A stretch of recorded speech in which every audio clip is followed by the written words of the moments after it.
ক্ষমতা আছে নাকি টাচ করে দেখান। বাংলাদেশে ছাত্র জনতার অভ্যুত্থানের পর থেকে সামাজিক যোগাযোগ মাধ্যম থেকে মূলধারার সংবাদ মাধ্যম সব জায়গায় আলোচনার কেন্দ্রে উত্তর পূর্ব ভারতের 7 রাজ্য, যা একত্রে 7 সিস্টার্স নামে পরিচিত, আসাম, মেঘালয়, ত্রিপুরা, মণিপুর, অরুণাচল, নাগাল্যান্ড এবং মিজোরাম, এই 7 রাজ্যের নিরাপত্তা এবং অখণ্ডতা নিয়ে ভারতেরই বিভিন্ন মহল থেকে উঠেছে উদ্বেগ। বিশেষ করে শিলিগুড়ি করিডোর বা চিকেন নেক ঘিরে ভারতীয়দের মধ্যে কাজ করছে নানা উদ্বেগ, উৎকণ্ঠা। এমনিতে এসব অঞ্চলের বিদ্রোহী গোষ্ঠীগুলো নতুন করে সক্রিয় হওয়ার আশঙ্কা দেখা দিয়েছে, তার উপর আছে চীনের ভয়। এমন সময় পশ্চিমবঙ্গের মুখ্যমন্ত্রী মমতা বন্দ্যোপাধ্যায়ের রহস্যময় এক বক্তব্য ঘিরে নতুন করে জল ঘোলা হতে শুরু করেছে।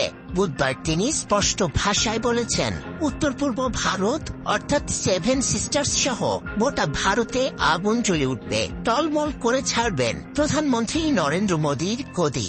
মোদী বাবু, আপনার পাটিকে দিয়ে আগুন লাগাচ্ছেন, মনে রাখবেন বাংলায় যদি আগুন লাগান আপনার চেয়ারটা আমরা টলমল করে দেব। তার এই বক্তব্যের পরপরই কঠোর ভাষায় নিন্দা করেছেন আসাম এবং মণিপুরের 2 মুখ্যমন্ত্রী হিমন্ত বিশ্ব শর্মা এবং এন বীরেন সিং। তারা বলেছেন, মমতার এত সাহস কিভাবে হলো যে তিনি সরাসরি এভাবে হুমকি দিচ্ছেন। যেদিন থেকে বিজেপি ক্ষমতায় এসছে বাংলার জন্য এক অভিশাপ হয়ে গেছে। এত দুর্বল ভাবার কোনো যোগ্যন জায়গা নেই, কিন্তু সত্যের সীমা ছাড়িয়ে গেলে আমি যে কি করতে পারি তা আপনারা কেউ জানেন না। তার কারণ I am the product of the movement. আমার জন্ম হয়েছে আন্দোলনের মধ্যে দিয়ে, মৃত্যু হয় আন্দোলনের মধ্যে দিয়ে। কার ক্ষমতা আছে দেখি কাজ করে দেখান। পশ্চিমবঙ্গে একটি মেডিকেল কলেজে নারী চিকিৎসককে ধর্ষণের ঘটনায় চলছে তুমুল আন্দোলন। সেই আন্দোলন এমন পর্যায়ে পৌঁছেছে যে রাজনৈতিক দল সহ সমাজের বিভিন্ন মহল থেকে মমতা ব্যানার্জি সরকারের পদত্যাগের জোরালো দাবি উঠেছে।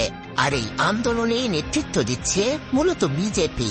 এমন প্রেক্ষিতেই বুধবার মমতা ব্যানার্জি বিস্ফোরক এক হুমকি দিয়েছেন, জানিয়ে ভারত জুড়ে চলছে তুমুল আলোচনা। মমতা বন্দ্যোপাধ্যায় প্রধানমন্ত্রী নরেন্দ্র মোদীকে উদ্দেশ্য করে বলেছেন, কেউ কেউ আপনার পার্টিকে দিয়ে এখানে আগুন লাগাচ্ছে।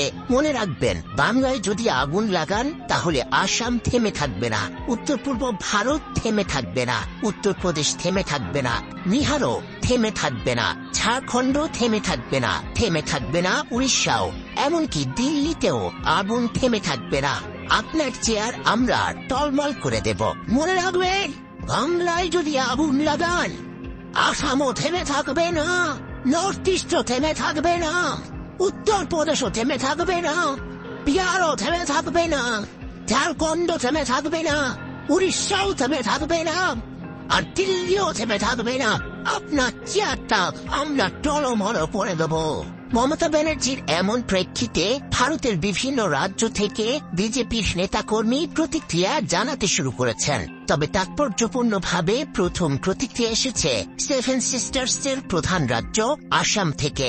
আসামে বিজেপির মুখ্যমন্ত্রী হিমন্ত বিশ্ব শর্মা বলেছেন, দিদি, আপনার এত সাহস কিভাবে হলো যে আপনি আসামকে ধমকি দিচ্ছেন? আমাদের রক্তচক্ষু দেখাবেন না। আপনার অসফলতার রাজনীতি দিয়ে একদম ভারতকে অগ্নিগর্ভ করে তোলার চেষ্টা করবেন না। বিভাজনকারী ভাষা বলাটা আপনার শোভা পায় না। কেউ যদি মনে করেন বাইরে থেকে এসে বাংলাকে অচল করবেন, বাংলাকে অশান্ত করবেন, তারা মনে রাখবেন বাংলার মৃত্যু নেই। পশ্চিমবঙ্গের মুখ্যমন্ত্রীর মন্তব্যে কড়া প্রতিক্রিয়া দিয়েছেন বিজেপি শাসিত মণিপুরের মুখ্যমন্ত্রী এন বীরেন সিংও। এক্স হ্যান্ডেলে তিনি লিখেছেন, উত্তর পূর্ব ভারতকে হুমকি দেওয়ার সাহস হয় কি করে দিদির? এই ধরনের দায়িত্ব জ্ঞানহীন মন্তব্যের কড়া সমালোচনা করছি। ওনার উচিত গোটা উত্তর পূর্ব ভারত এবং দেশবাসীর কাছে ক্ষমা চাওয়া। কেউ কেউ মনে করছেন এটা বাংলাদেশ, আমি বাংলাদেশকে ভালোবাসি, ওরা আমাদের মতো কথা বলে, ওদের সংস্কৃতি আমাদের সংস্কৃতি এক। কিন্তু মনে রাখবেন, বাংলাদেশ একটা আলাদা রাষ্ট্র, ভারতবর্ষ একটা আলাদা রাষ্ট্র। জোহরা চৌধুরী সেতু, ৭১।